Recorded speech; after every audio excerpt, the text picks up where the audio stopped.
between the age of 8 to 11 years, had one of best friend who I absolutely everything with. We will call her Jess. I spent almost all of my time at her house and I get close to her family. She had a older brother, her mother and her dad, and they lived in two-story house. When we were 10, I began to get really in ghost stories and the paranormal. It became a normal thing for us to play ghost hunters or be reading some ghost related books together. Her parents were cool with it, but her mom had issues not to play any ghost games or talk to about the ghosts. I knew Jess' mom grew up in a religious household, so I just figured it was because of that. And we did listen to her for a while. I ended up finding a book at my school's library. What the actual subject was, I could not remember. But what I do recall is that it had the infamous game Bloody Mary in it.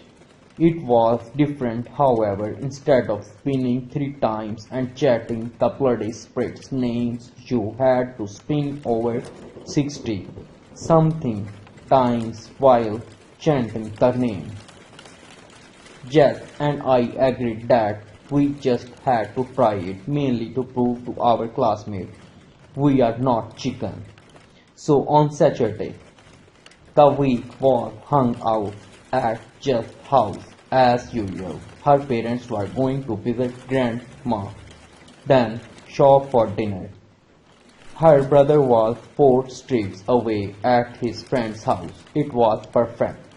After her parents leave, Jess and I go into the main bathroom, which has 2 doors, one leading out into the hallway and other being sliding door which leads to her parents' bedroom.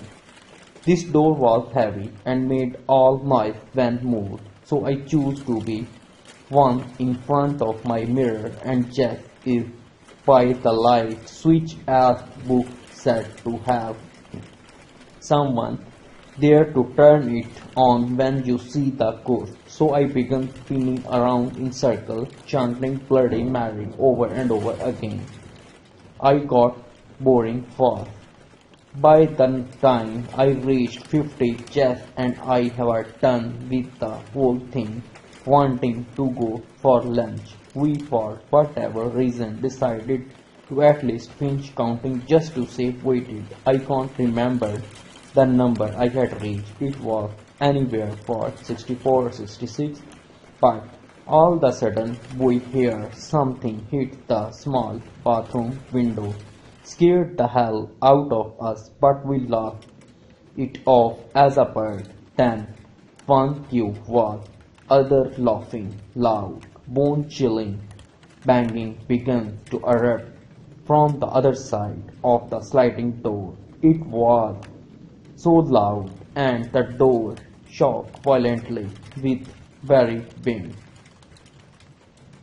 It felt like it was going to come off its run. It was like someone was on the other side just hitting the door. We could not even hear our screaming as Jeff turned on the light switch. As we ran out of the bathroom, we did not stop running until we hit the edge of the front yard. We did not want to go back in the house, so her and I just sat onto the front line for what felt like forever until parents got back. We were frightened in lawn. We told them what happened as we were scared to point of tears, and her dad checked out the house while her mom, as nice as he could, tore a strip of us for breaking her one rule. There was nothing in the house, and just parents thought it might have been her brother and his friend. Her mom called the friend's house and spoke to his mom, who said that they had been playing video game all day and had not left the house at all. I did not sleep over at Jess's house that night, despite her parents assuring me there was nothing in there, and we never spoke it again. To this day, I cannot explain what caused the door to bang and moved like that. There was no animal in the house except for a very large rabbit who was in his cage in the basement. There was nothing and no one can do for that. We were played again after that and moved to another mess around with anything. Everything was normal again and again. I would not say that I have 100% believe in paranormal, but I will not do anything that involves connecting or messing with spirits just for safety measure, because we was frightened about that issue.